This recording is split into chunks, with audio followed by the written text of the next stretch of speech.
Xin chào mừng quý vị và các bạn đã trở lại với Việt Nam Road Trip. Và hôm nay thì tôi đang đứng ở sân vận động Mỹ Đình, là có một cái sự kiện rất đặc biệt của những người yêu xe Jeep tại Việt Nam. Đó là sự kiện lái thử Jeep cho miền Bắc, và cụ thể là tại khu vực Hà Nội. Và ngay phía sau tôi đây thì đang diễn ra một cái lễ gọi là lễ bàn giao xe dành cho khách hàng. Và chúng ta hãy cùng xem anh ấy đã sở hữu một chiếc xe Jeep như thế nào.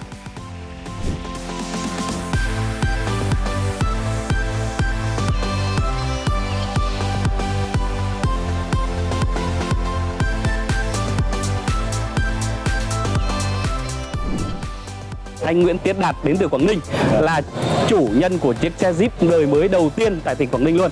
Em chào anh. Vâng. Thì cho em xin phép hỏi anh một vài điều nho nhỏ về chiếc Jeep mới của anh. Thì cái cơ duyên nào đã đưa anh đến với cái chiếc Jeep Rubicon này? Trước đây thì tôi đã tìm hiểu rất là nhiều về xe. Dạ vâng. Thế và đặc biệt là tôi rất là thích những cái xe cá tính và nó vuông vức. Thế và trong những cái xe mà tôi đã chọn thì chiếc Jeep Rubicon là chiếc xe mà tôi thấy nó hấp dẫn hơn cả. Cái thứ nhất là cái xe này nó tùy biến. Tôi có thể biến nó thành một chiếc xe mui trần để chạy ở bãi biển, hay là có thể là kín để có thể đi công việc hoặc là đi du lịch với gia đình. Thế và đặc biệt là những cái tính năng về off-road của nó thì làm tôi rất là yên tâm. Thế và cái tính năng thì chúng ta không thể không nhắc đến tính năng off-road của chiếc Rubicon này. Dạ vâng. Đó là cái tinh thần của Jeep rồi, đúng không? Vâng, dẫn động 4 bánh và khóa đi sai, tắt bật xoay 3. Đấy là những điểm cộng mà tôi rất là thích chiếc Jeep Rubicon này. Anh quyết định mua cái chiếc Jeep Rubicon này có nhanh không ạ? Trong khoảng bao nhiêu thời gian? Thực ra thì từ lúc mà tôi thích chiếc này cho đến lúc tôi liên lạc với các bạn bán hàng thì phải chờ cho đến ngày hôm nay là ngày 24 thì là mới có cái chương trình diễn ra ở Hà Nội và tôi mới có thể nhận được xe. Như vậy là cái thời gian từ lúc anh đặt hàng cho tới từ lúc thời gian anh nhận được xe là khoảng bao nhiêu thời gian? Và rất là nhanh ạ. Chắc chỉ khoảng hơn tuần nữa. Ôi, nhanh nhỉ? Vâng. Hành trình đầu tiên thì có lẽ là tôi sẽ chạy dọc đường bao biển của Quảng Ninh. Em nghĩ đấy là một hành trình thú vị đấy, bởi vì là khi anh có thể cởi hết tất cả cái xe ra trở thành một cái xe mui trần và thưởng thức cái luồng gió biển rất là mát, đúng không ạ? Vâng. Và em chúc anh với gia đình mạnh khỏe, cũng như là có thêm được nhiều những cái hành trình với đặc biệt đáng nhớ với chiếc Jeep Rubicon này. Cảm ơn bạn, cảm ơn chương trình. Và bây giờ một gương mặt cực kỳ thân quen với tất cả những ai yêu xe tại Việt Nam, anh Việt Anh đến từ Tipcar. Và tôi cũng vừa được biết rằng anh Việt Anh vừa có một chuyến hành trình cực kỳ thú vị từ tận Sài Gòn ra Hà Nội bằng chiếc xe Jeep. Thì bây giờ anh Việt Anh có thể chia sẻ một chút về cái hành trình của anh cho khán giả được biết được không ạ? Vâng, trước tiên là xin chào khán giả của Việt Nam Road Trip. Thì thời gian vừa qua thì chúng tôi đã có may mắn là một trong những cái nhóm đầu tiên có cái hành trình trải nghiệm rất dài với chiếc xe Jeep Wrangler Rubicon Unlimited. Một chiếc xe mà nó được sinh ra để có thể vượt qua mọi địa hình, chứ không phải là một chiếc xe được sinh ra để có thể chạy tốc độ cao. Jeep có rất nhiều những cái điểm khác biệt so với tất cả các dòng xe khác. Đầu tiên là cái thiết kế của nó. Khi mà được lái một chiếc xe mà có cái thiết kế độc đáo này là trước tiên là chúng ta đã có một cái cảm xúc rất là một cái cảm hứng, rất là hào hứng rồi. Lái. Đúng rồi ạ. Tức là khi mà lái nó thì chúng ta thấy là mọi người ở hai bên ven đường hoặc là tất cả những cái nơi mà chúng ta đi qua nó đều rất nổi bật. Nó là mang đến một cái hình ảnh rất khác biệt, rất phong cách, rất cá tính. Và đó chính là một trong những cái cảm xúc đầu tiên. Đấy là cái ấn tượng đầu tiên. Tiếp đó là về cái sức mạnh động cơ. Sức mạnh động cơ thì mặc dù là trang bị động cơ cỡ nhỏ, chỉ có 2.0, cái chiếc xe mà chúng tôi lái là 2.0, nhưng mà công suất của nó thì thực sự là rất ấn tượng. Tiếp đó là cái hệ thống dẫn động. Hệ thống dẫn động của nó thì không những là dẫn động 2 cầu, nhưng mà ở đây là dẫn động 2 cầu rất đặc biệt. Có khóa phi sai cầu trước, khóa phi sai cầu sau, để khi mà chúng ta có thể leo đá, chiếc xe có thể bò lên những cái tảng đá rất lớn với cái độ chênh lệch giữa bánh bên trái và bánh bên phải khác nhau rất lớn, thì chiếc xe có thể bỏ qua một cách dễ dàng nhờ những hệ thống kiểm soát.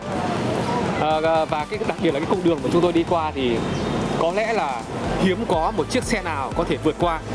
Tức là dĩ nhiên là cả cái hành trình hơn 2.000 cây số nó có rất nhiều đường nhựa, nhưng mà bên cạnh đó thì chúng tôi đã rẽ vào những cái đoạn đường đất, những cái đường núi để thử cái tính năng của xe. đúng rồi, thì chúng tôi có rẽ vào những cái địa hình ví dụ như là cát hay là những cái địa hình đồi, và ở đó thì có những cái đoạn đường mà có lẽ là chỉ có chiếc Jeep mới có thể vượt qua một cách giàu cảm xúc và ấn tượng như vậy.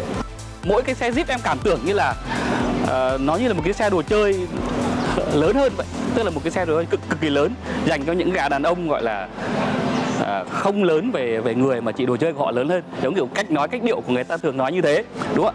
Anh nghĩ sao về cái câu nói đó với một chiếc xe Ý Jeep? kiến hoàn toàn đúng. Người ta cũng có câu là người đàn ông không lớn lên mà chỉ có đồ chơi của người ta lớn lên, đúng không ạ? To ra mà thôi. Thì chiếc xe Jeep chính là một trong những cái đồ chơi như vậy. Nó là một cái đồ chơi, không những nó không phải là một chiếc xe, nó không phải là một phương tiện giao thông đơn thuần. Nó là một cái thứ mà để người ta thể hiện cái phong cách của mình. Trước tiên là đó là cái phong cách của mình, và thứ hai đó là một cái thứ đồ chơi mà để giúp cho người ta vượt qua được những cái thử thách mà những chiếc xe khác không thể vượt qua được.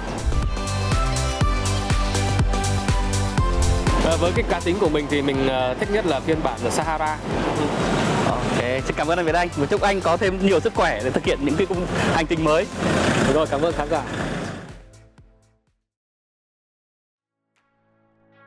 Và bây giờ thì tôi đang ngồi trên chiếc xe bán tải Gladiator của Jeep. Đây các bạn nhìn thấy, đây là hình thấy bên ngoài của nó và trang bị nội thất của nó đây. Bên ngoài màu da cam các bạn, và bên trong nội thất nhìn bảng táp lô này, điều khiển này, chế độ gài cầu và cái chế độ khóa vi sai. Bây giờ chúng tôi sẽ thực hiện một cái bài chạy thử ngắn thôi quanh cái khu vực sân vận động Mỹ Đình để cảm nhận ban đầu về cái chiếc Jeep Gladiator này.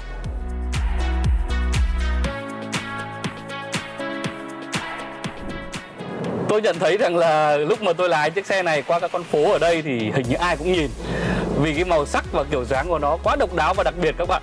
Ngay cả cái trong nội thất đây các bạn nhìn thấy cũng thế, đúng không ạ? Còn ngoại thất thì các bạn đã được nhìn thấy nó rồi. Còn bây giờ thì tôi sẽ chia sẻ một chút về cái cảm giác lái đầu tiên, đó chính là cái vô lăng rất là nhẹ. Đây, cái điều thú vị đây các bạn, khi mà các bạn đánh lái này rất nhanh này nhá, thì cái xe nó vẫn rất là chắc và nó vẫn gần như đi một đường thẳng. Nhưng mà khi mà các bạn lại đánh lái chậm thì cái xe lại đúng theo ý của các bạn luôn. Tôi thử đạp ga này, nó vẫn có một chút đột trễ nhỏ thôi, nhưng mà chiếc máy của Jeep gầm lên và vọt lên ngay tức thì, ngay sau một cái đột trễ khoảng tầm nửa giây ở đấy. Cái tiếng ồn máy dội vào khoang cabin lớn. Nhưng mà với những người yêu Jeep, với tất cả những cái người mà đã đi chiếc xe này, thì đó là một âm thanh phấn khích, chứ người ta không hề phàn nàn một chút nào về cái việc mà tiếng ồn máy dội vào khoang cabin. Cái tiếng ồn máy như thế, cái tiếng bô dồn dập như thế là cái điểm phấn khích để người ta thực hiện những cái chuyến đi, để người ta chinh phục những cái cung đường mới. Các bạn có thể nhìn thấy cái bảng điều khiển trung tâm của Jeep ở đây không ạ? Rất là nhiều các cái phím bấm như ở đây này, là phím bấm điều khiển kính này, thì họ lại đặt ở đây chứ không phải là bình thường ở trên cánh cửa lái.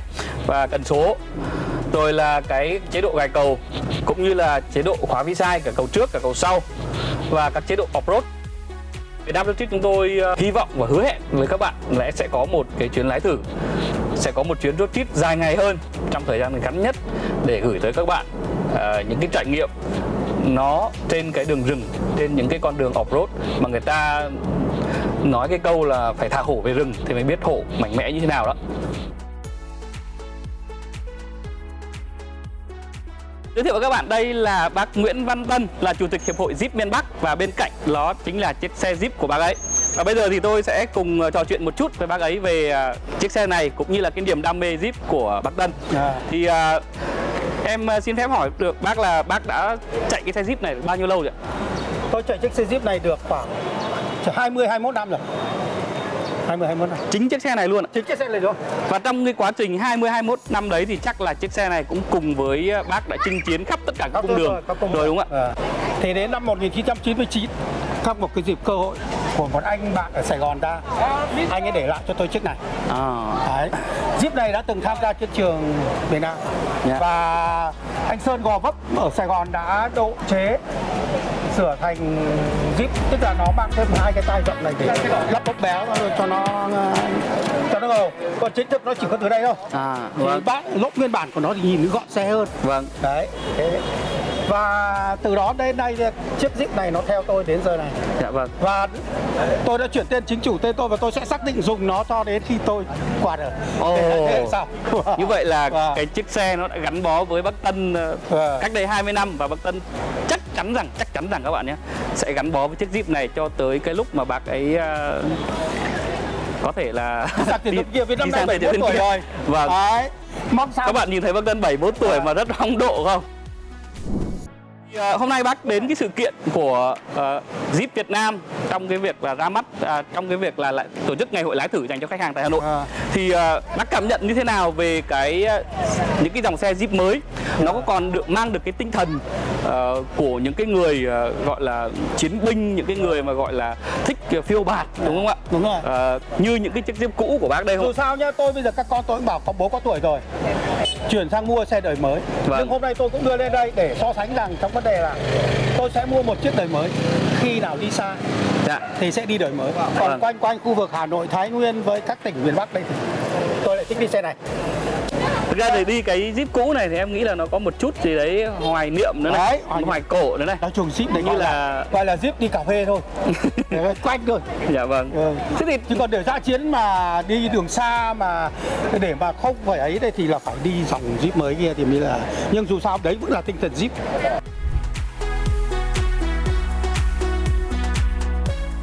Tôi sẽ chọn cái dòng Sahara. Sahara. Xem đấy mọi người nó nói rất nhiều về Sahara. Chúc bác có thêm nhiều sức khỏe, thực hiện thêm nhiều những cái chuyến đi với những cái chiếc Jeep cũ và cả những chiếc Jeep mới nữa của bác ạ.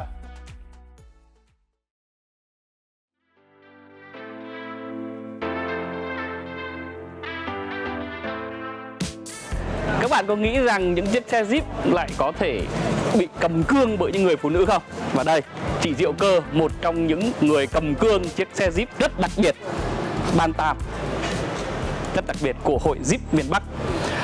Em chào chị và rất là vui vì hôm nay em có cơ hội được gặp chị ở đây. Được biết chị là gần như là thành viên nữ duy nhất của hội Jeep miền Bắc mà lái một chiếc xe rất là đàn ông, phải nói là cực kỳ mạnh mẽ và đàn ông. Thì cái duyên nào hay là cái sở thích nào đưa chị tới cái chiếc Jeep này? Liệu có cái sự đồng điệu nào đó trong cái sự cá tính của Jeep với cái cá tính của chị hay không? Thật ra ấy là chị đam mê về dòng xe cổ. Vâng. Thì Jeep Bantam này là một trong số những Jeep có phiên bản giới hạn. Dòng xe cổ sản xuất vào năm 1940, có nghĩa là nó là đời đầu của Jeep. Dạ vâng. Chị đam mê xe cổ thì chị lúc đầu chị cũng không thích Jeep A2 đâu. Sau đó thì chị có duyên gặp con xe Jeep này và thấy nó giống như cái dòng xe cổ chị đang chơi. Thì chị thích, chị đam mê. Chị cũng sở hữu khoảng gần chục năm rồi. Gần chục năm thì chắc chắn là những cái chuyến đi của chị nó gắn liền rất nhiều với những chiếc xe Jeep này đúng không ạ? Nhiều. Chị cũng đi xuyên Việt vài lần. Còn những cái cung Đông Bắc, Tây Bắc hay là những cái cung gần gần thì đi rất là nhiều. Thì em nghĩ là với một người phụ nữ mà lái xe Jeep ấy, anh có nghĩ giống em không là lúc mà chị ấy lái giữa đường ấy, em nghĩ là rất nhiều người đàn ông khác nhìn ngưỡng mộ và thậm chí là không, nhìn cả hai chứ anh. Cái xe thì nó đặc biệt rồi ạ. Không, cái xe thì nó quá đặc biệt rồi. Không, em thấy chị đẩy vui trần này. Lúc nãy có một anh trong hội Jeep anh nói là đi cái xe này. Em đi xe này là hơi bị hợp. Bởi vì có người nhỏ bé đi xe nhỏ bé đúng không? Dạ vâng. Xe này không có người đâu cả. Anh đi ngang với em ở trong ngồi trên xe. Không, em thấy cái đầu máy rất là tròn, bầu nó rất là tròn trịa, nó rất là giống Jeep cổ mà, nên là nó rất là nhỏ nhắn xinh xắn và cái đường cong uốn lượn nó không như cái Jeep A2 bây giờ. Dạ vâng. Em nghĩ là chắc chắn là rất nhiều người đàn ông cũng sẽ nhìn chị với con mắt rất là ngưỡng mộ. Bây giờ thôi. Không, em nhìn chị thì em ngưỡng mộ rồi. Nó toát lên một cái vẻ gì đấy rất là mạnh mẽ, rất là thể thao và rất là cá tính rõ ràng luôn ạ. Vâng. Thì với cương vị là một người phụ nữ thì em nghĩ là chắc là cũng sẽ có nhiều bạn nữ, những cái khán giả của Việt Nam Jeep có thể là sẽ yêu thích dòng xe Jeep như chị và được ngồi những cái mui trần như này để ngao du trên bờ biển hoặc đâu đấy. Thì chị là một người lái xe Jeep lâu năm rồi thì chị có cái lời khuyên nào dành cho các bạn nữ mà đang mong muốn thử một chiếc xe Jeep nhưng mà các bạn ấy chưa đủ tự tin hay không? Thật ra là như này này, nếu mà với những cái dòng xe quân sự như thế này mà phụ nữ lái xe thì cũng hơi bị vất vả. Ví dụ như là chân côn, chân ga, chân phanh rất là nặng, tay lái cũng rất là nặng. Nên là theo chị ấy, thì là phụ nữ mà đam mê xe Jeep Dạ vâng. thì chị khuyên luôn là cũng không nên đi những cái dòng xe Jeep như của chị. Dạ vâng. Nó rất là vất vả. Chị nghĩ là phụ nữ thì nên đi xe Jeep kín như là dòng Rubicon này chẳng hạn. Tức là những cái dòng xe Jeep đời mới đúng không chị? Rồi. Bởi vì nó máy hiện đại hơn, rồi điều hòa, rồi tất cả mọi thứ nó rất là hiện đại, và nó cũng mang cái tinh thần Jeep. Nó vẫn mang cái sự phóng khoáng, nó mang cái sự trải nghiệm và sự phiêu lưu ở trong đó đúng không ạ? Đúng rồi. Vâng. Thì sắp tới thì chị có dự định gần nhất để mà thực hiện cái chuyến đi với con xe này là đi đâu ạ? Sắp tới thì chị sẽ có hiệp hội xe Jeep thì hàng năm thường tổ chức sinh nhật vào tháng 8. Dạ vâng. Tháng 8. Thì sắp tới là chắc là mấy anh em cũng dự định là chạy xuống Vân Đồn để khảo sát để chuẩn bị sinh nhật. Dạ vâng, thế thì em chúc chị luôn luôn có sức khỏe, xinh đẹp và chúc hội Jeep miền Bắc sẽ có nhiều thêm những cái chuyến đi thú vị nữa. Dạ vâng, em chào chị.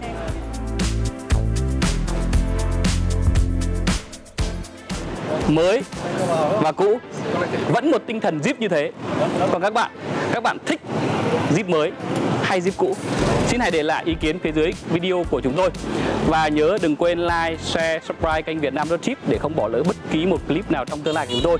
Việt Nam Road Trip thân chào và hẹn gặp lại các bạn.